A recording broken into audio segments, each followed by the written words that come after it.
রব শব্দের 19টা অর্থ। এগুলো যদি সামারাইজ করা যায় 5টা অর্থ দাঁড়ায়। কি কি?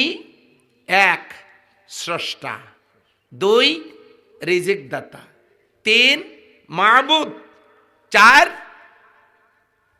তিনি হলেন আইনদাতা, 5 মালিক। এই 5টা অর্থ হয় হলো রবের। আরো 19টা অর্থ আছে, বলেন সুবহানাল্লাহ। তার মধ্যে আমরা প্রথম অর্থ নেই, কুল আউযু বিরাব্বিন নাস। ওগো নবীজি, আপনি বলুন আমি আত্মরক্ষা করছি মানুষের রবের নিকটে। এই রব দ্বারা, এই নাস দ্বারা বোঝানো হয়েছে জন্ম, শৈশব, কৈশোরকে। তার মানে হলো আমাদেরকে দুনিয়ার কেউ বানান নাই, আমাদেরকে সৃষ্টি করেছেন। আওয়াজ দিয়ে বলতে হবে কে? তিনি হলেন আমাদের আল্লাহ। তিনি আমাদেরকে বানাইলেন। কেমনে বানাইলেন? এই যে আপনারা যে খাবারগুলো খাচ্ছেন না, এটা খাওয়ার পর পুরুষের মেরুদণ্ডের ভিতরে তৈরি হয় স্পার্ম, নারীদের বুকের হাড়ের মধ্যে তৈরি হয় ওভাম।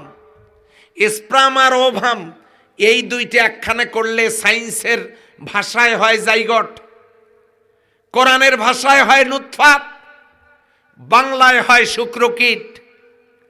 এইটা দিয়ে এটা যখন মাতৃগর্ভে গেল 40 দিন পড়ে থাকলো, কোনো খবর নাই। 40 দিন পর জমাট রক্তবিন্দু, আবার 40 দিন পর জমাট রক্তবিন্দু গোশতের টুকরা, আবার 40 দিন পর তার মধ্যে হাড় স্থাপন করে দেওয়া হলো। এরপরে 40 দিন পর এই হাড় আর গোশতের উপরে চামড়া দিয়ে ঢেকে দেওয়া হলো। আল্লাহ বলেন ফাতাবারাকাল্লাহু আহসানুল খালিকিন। আওয়াজ দিয়ে বলেন সুবহানাল্লাহ। আমি কত চমৎকার আকৃতি মানুষকে দান করেছি, খুব সুন্দর করে তিনি বানালেন। 4 মাস বয়সে বাচ্চার শরীরে মায়ের পেটে রুহুটে সেট করে দেওয়া হলো। বাচ্চা নড়াচড়া করা শুরু করলো, মায়ের পেটের মধ্যে খাচ্ছে আর নড়াচড়া করছে। এখন প্রশ্ন হলো খাচ্ছে কি দিয়ে? মায়ের কলিজার নিচ থেকে একটা তার এনে বাচ্চার নাভি দিয়ে সংযোগ স্থাপন করে দেওয়া হয়েছে।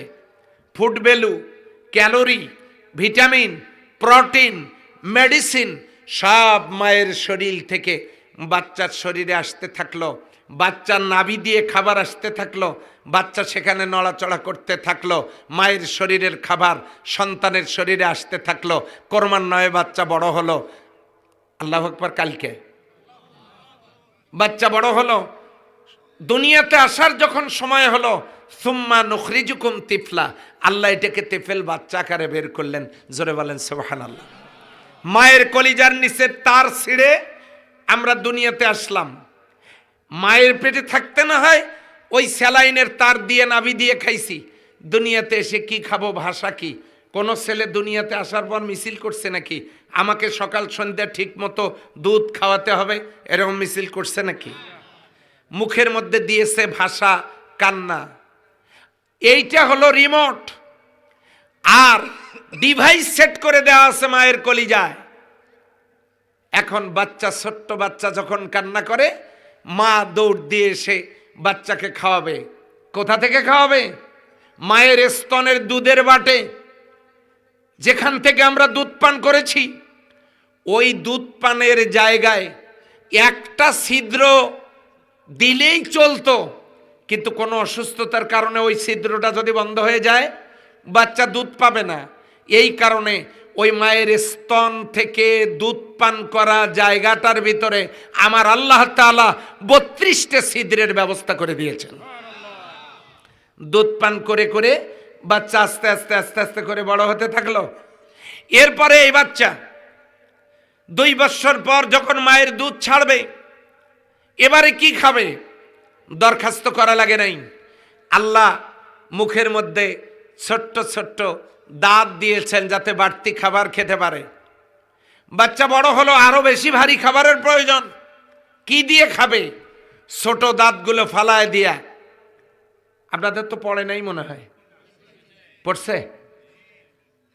পড়ছে না? ছোট দাঁত পড়লে পরে আমাদের এলাকায় কি করে, ওই যে দাঁত নিয়ে গিয়ে ইঁদুরের গর্তে যায়। এদিকেও যায় নাকি?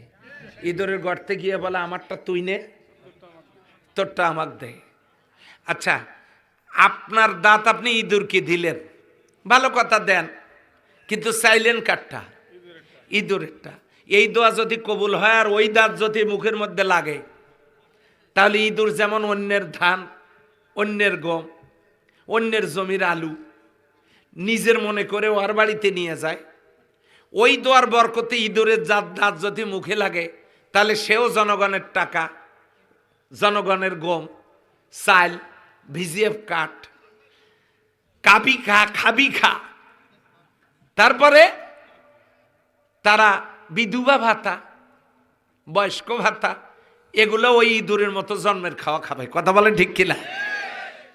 ওই ছোট্ট ছোট্ট দাঁতগুলো ফেলায় দিয়া আল্লাহ দাঁতগুলো দিলেন কত চমৎকার। সামনের সারির দাঁতগুলো চাকুমার্কা, এইটা দিয়ে কেটে নেয় খাবার। পিছনের সারির দাঁতগুলো হাতুড়ের মতো, ওইটার উপর বসায় দিয়া জনমের মতো মেসাকার করে রাজধানীতে পাচার করার সিস্টেম কে করে দিয়েছেন বলেন তো? সম্মানিত ভাইয়েরা, এ কথাগুলো আমি বললাম এই জন্য, উল আউযু বিরাব্বিন নাস, ওগো নবীজি আপনি বলেন আমি আত্মরক্ষা করছি মানুষের রবের নিকটে। এই নাচ দ্বারা জন্ম এবং শৈশব কৈশোর কালকে বুঝানো হয়েছে। চিল্লায়া বলেন সুবহানাল্লাহ। তাহলে আমাদেরকে সৃষ্টি করছেন কে? সব ব্যবস্থা করে দিয়েছেন কে? সে ব্যবস্থাগুলো কিরকম দেখবেন না? ভাত নিচ্ছেন, আঙ্গুল যদি বাঁকা না হইতো নিতেন কেমনে? বোঝেন নাই? এইরকম করে চামচের মতো মারতেন আর এইরকম করে দিতেন। এভাবে না ভাত দেন দুই চারটে যাক, ডালগুলা কেমনে দিতেন? এমনি ডাল নিয়ে এমনি মারলে তো গোটা মুখ ডিস্টেম্বার হয়ে যেত, ঠিক কিনা? এখন দেখেন ধরতে পারতেছি, মুখের কাছে আনার সাথে সাথেই কোনো কোচিং সেন্টারে ভর্তি করে এই আঙ্গুলটাকে ট্রেনিং দেওয়া লাগে নাই, এটা পিছনের দিকে গিয়ে ধাক্কা দিয়ে খাবার মুখের মধ্যে দিয়ে দিচ্ছে। আর মুখের মধ্যে খাবার যাওয়ার পর, চিবানোর পর দাঁতগুলো জিহ্বাকে ডেকে বলতেছে সুপারভাইজার, না হ্যাঁ সুপারভাইজার তুমি এইটা নিয়ে যাও, রাজধানীতে পাচার করো। জিহ্বা খাবারটা, দাঁতের চাবানো খাবারটা নিয়ে যখন যায়, জিহ্বাটা আল্লাহ ৯,৫০০-এর ওপর স্বাদ দিয়ে আল্লাহ জিহ্বা তৈরি করেছেন। মাছ একরকম, গোশত একরকম, আলু ভর্তা একরকম, ডিম একরকম, জিহ্বা একটাই, আলাদা আলাদা স্বাদ। ৯,৫০০-এর ওপর স্বাদ দিয়ে আল্লাহ জিহ্বা বানাইছেন। এখন এই জিহ্বা খাবার নিয়ে যাচ্ছে, কারো কারো দাঁত নাই, কারো দাঁত ফাঁক, ওইটার ভেতর দিয়া অন্য কিছু রাজধানীতে ঢুকে পড়তে পারে। সেই জন্য ফাইনাল চেকআপের জন্য কণ্ঠনালীতে আল্লাহ বর্ডার গার্ড, কাস্টম অফিসার, আলা জিবা, নিয়ামতপুরে তো নাই, আছে? আল্লাহ আলা জিবা বসায় রাখছেন ওই কণ্ঠনালীতে। জিহ্বা যখন খাবার নিয়ে যায়, কণ্ঠনালীতে আলা জিবা আটকায় দেয়, থামো, ফাইনাল চেকআপ না করা পর্যন্ত এই খাবার রাজধানীতে পাচার হবে না। ১ সেকেন্ডের ভিতরে আলা জিবা দাঁতের চিবানো জিহ্বার বহন করা খাবারের মধ্যে ইনভেস্টিগেশন চালায়। চালায় কি পায়? মাছের কাঁটা, গোশতের হাড়, মাথার চুল, মরিচের খোসা, এরপরে ধানের খোসা, মরিচের ছাল, ওগুলো গিয়া কণ্ঠনালীতে আলাজিবা ধরে ফেলে। সঙ্গে সঙ্গে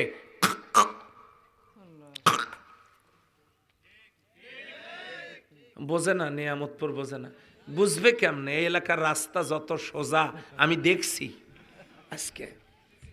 নিয়ামতপুরের নিয়ামত হলো ইংরেজির এসের মতো সোজা রাস্তা। কিসের মতো? এসের মতো সোজা। হায় হায়, আমি কখনো রংপুরের দিকে যাচ্ছি, কখনো ঢাকার দিকে, কখনো যাচ্ছি সিনির দিকে, কখনো যাচ্ছি আমি মানে এই ওই পাশে, একই রাস্তা। আমাকে যদি আপনারা আজকে বলেন যে আপনাকে কিছু বকশিশ দেব, আপনি এখান থেকে বের হয়ে বাড়িতে যান, সম্ভব হবে না ভাই, আমার পক্ষে সম্ভব না। এখন এখানে কেবলা কোন দিকে সেটাও আমার মনে নেই, একই রাস্তা দেখলাম আজকে। যাক, আল্লাহর কি নিয়ামত, নিয়ামতপুরের উপরে ইংরেজি রেসের মতো সোজা রাস্তা। অবশ্য আপনাদের মনগুলা সোজা, আলহামদুলিল্লাহ বলে।